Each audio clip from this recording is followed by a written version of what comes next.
dan juga perlawanan sebelum ini di mana Kelantan kalah kepada pasukan TT, apakah ini juga akan mengganggu tumpuan dan fokus pada malam ini, Azlan? Ya, sudah tentu ini memberi tumpuan yang lebih diberikan kepada K. Devon. Apakah beliau dapat membangkitkan pemain-pemainnya untuk beraksi dengan pasukan yang digeruni.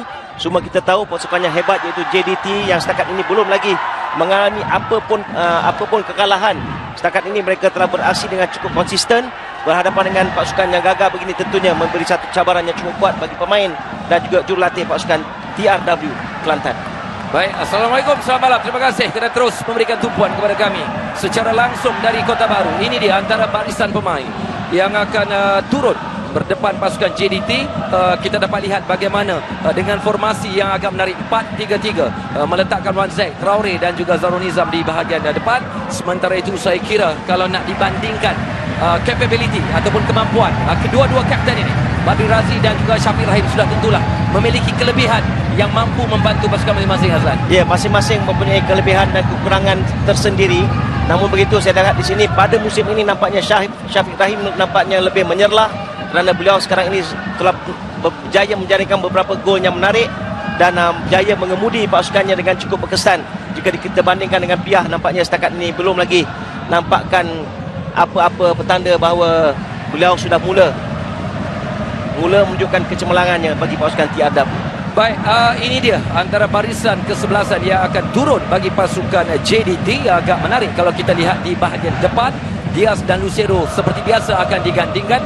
Azamuddin diturunkan, Syafiq juga turut berada di departmen atau bahagian tengah. Sambil itu Haris dan juga Amirul Hadi juga dijangka akan membantu kelancaran dan kesempurnaan di bahagian depan. Sementara Yusafi Sali antara pemain yang berada di bangku simpanan, yang bila-bila masa juga saya kira Mario Gomez akan menurunkan pemain-pemain yang berada di bangku simpanan tetapi dikatakan juga memiliki kemampuan yang sama dengan sebelasan utama yang turun malam ini, Lan. Ya, saya apabila melihat pada barisan kesebelasan pasukan JDT, saya lebih tertarik kepada Amirul, ya.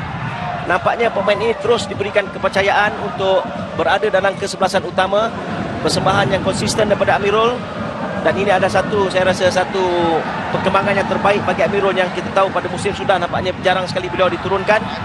Dan kita ingin lihat apakah perbaruan yang boleh dilakukan Amirul dalam kesebelasan pasukan JDT ini. Agak menarik di Kota Baru, dari 6 perlawanan 3 di Kota Baru, 2 kemenangan 1 seri. Ini bererti Kelantan cukup kebal di gelanggang sendiri. Muhammad Faruzi Mak Desa, pengadil perlawanan pada malam ini, akan dibantu oleh Azman Ismail, Wan Salman penunsur, sementara pegawai keempat Ku Alauddin, Ku Muhammad. Kita mengharapkan satu perjalanan perlawanan yang cukup menarik malam ini kerana kedua-dua pasukan mempunyai reputasi yang cukup menarik. Apatah lagi, inilah dua pasukan yang menjadi pilihan penonton di online antara 5 sukan kelab yang berada dalam pilihan penyokong-penyokong di Malaysia ketika ini. Ya, apa yang kita lihat sekarang di padang ialah 2 pasukan. Yang pertama pasukan baju biru yang belum lagi tewas, dan juga pasukan baju merah yang belum lagi tewas di tempat sendiri. Jadi saya rasa sudah tentu malam ini akan cukup menarik.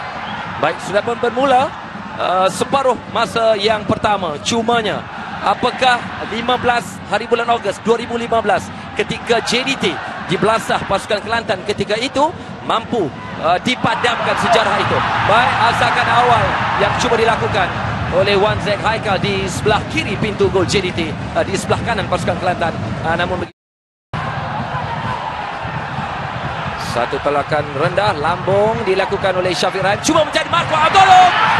Itu dia masuk gol untuk pasukan JDT pada minit ke-9. Satu set piece yang agak menarik dilakukan.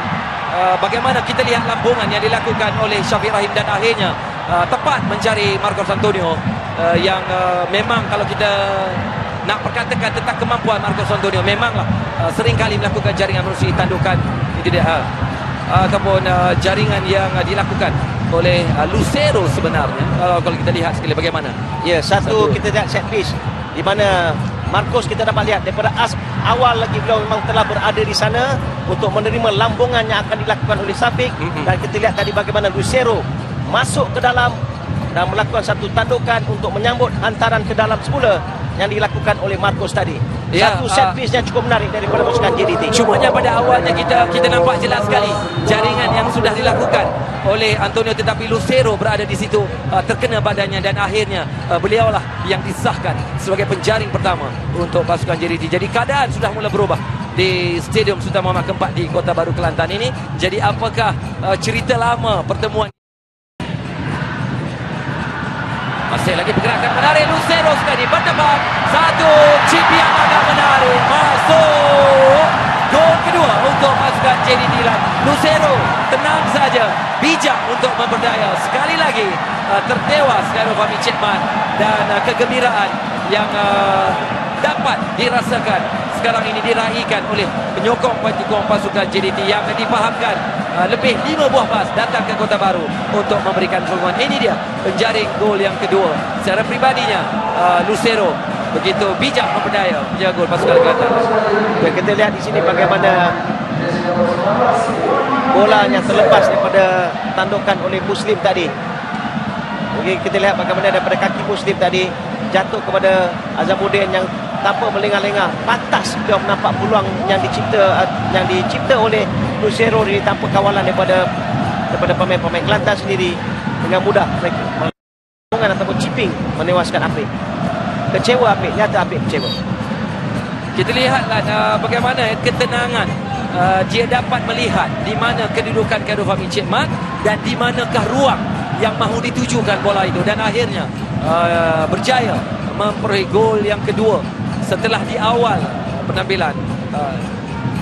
Ya, hantaran daripada Azamuddin tadi nampaknya cukup menarik. Pantas beliau nampak peluang yang direka oleh Lucero tadi ataupun dicipta oleh Lucero untuk menjadikan kedua ini. Pantas pula kali ini cuba dilakukan oleh Kelantan musim Rahman Traore, namun gagal untuk sekurang-kurangnya menguji. Satu lagi asalkan yang cuba dilakukan antara Lambung, cuba mencari Rahman Traore, namun begitu masih lagi dalam kawalan. Berusaha keras nampaknya Rahman Traore. Kita lihat bagaimana kesungguhannya antara Lambung ke depan, cuba mencari gol yang dilakukan oleh Indra Putra Mahyudin. Sudah saya katakan pengalaman pemain ini tidak boleh diperkecilkan, dan akhirnya merapatkan kedudukan defisit gol sekarang ini. Melonjak penyokong Kelantan malam ini sudah berubah sedikit kedudukan. Serangan pantas tertewas oleh Zainuddin malam ini. Ya, ini kita dapat lihat bagaimana sedikit kealpaan ditunjukkan oleh barisan pertahanan pasukan JDT, di mana mereka kita lihat tadi di sini. Marcos lambat untuk memintas bola, dan kita dapat lihat di sana bagaimana pemain JDT nombor 15 iaitu Fazli tidak mendapati dan satu hantaran yang cukup baik. Kita dapat lihat memang kepakaran daripada Indra Putra, itu tandukannya memang cukup berbisa jauh daripada jangkauan Farizal. Namun begitu apa yang sedang kita lihat di Stadium Sultan Muhammad Keempat Kelantan, kali lagi cuba mencari Rahman Traore. Namun begitu Antonio dan Aidil sudah bersedia untuk menghalang Rahman Traore daripada melakukan percubaan ke arah pintu gol. Ya, Traore nampaknya harus berusaha lebih keras menyambut hantaran-hantaran Lambung yang ditujukan kepada beliau. Lebih pantas mencari ruang untuk menerima hantaran. Wan Zek berdepan Fazli. Untuk Dausu Brandon terus ke depan menjadi Rahman Traore. Gagal lumayan. Gol untuk Kelantan. Gol utama.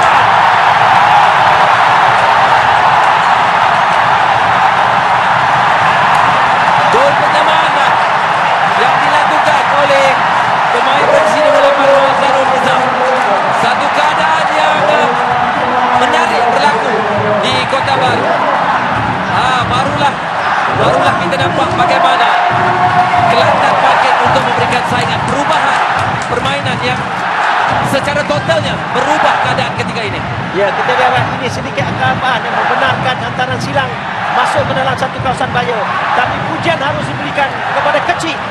Nyata beliau berani satu tandukan right diving header yang cukup menarik menewaskan Farizal. Farizal lambat keluar untuk melakukan ataupun menggagalkan hantaran silang itu tadi. Beliau tertunggu-tunggu, dan di mana Kunalan ketika itu tidak ada kawalan ke atas Kecik. Semuanya bermula daripada pergerakan yang dilakukan oleh Dausu untuk Brandon Guard, akhirnya melakukan satu hantaran ke Fabus. Kunalan lambat untuk membaca gerakan itu, dan Wazarul Rizal ataupun Kecik bijak untuk menyempurnakan tandukan untuk memberikan gol penyamaan kepada pasukan Kelantan sekarang ini. Sudah 2-2 dalam pertemuan yang cukup menarik di antara pasukan Kelantan dan jangkauan ataupun palang pintu gol pasukan Kelantan. Dan begitulah lah ya, keputusan terikat 2-2 di Stadium Sultan Muhammad keempat di Kota Baru Kelantan. Dua jaringan menerusi Juan Martin Lucero dan akhirnya Kelantan bangkit menerusi jaringan Indra Putra dan juga Wan Zarul Nizam ataupun Kecil. Jadi keputusan di Kota Baru Kelantan, JDT 2, Kelantan 2. Jadi itu saja dari kita lah. Mungkinlah saya ingin cakap sebelum kita balik ke studio. Ya, pujian harus diberikan kepada pasukan Kelantan kerana berjaya bangkit daripada hasil ketinggalan 2-0. So sekali lagi kita lihat bagaimana Kelantan berjaya memamerkan satu permainan yang menarik dan saya ingin kata this is Kota Baru. Jadi tahniah kepada kedua pasukan JDT dan juga Kelantan, seri 2-2 di Kota Baru. Terima kasih, kita balik dulu ke studio.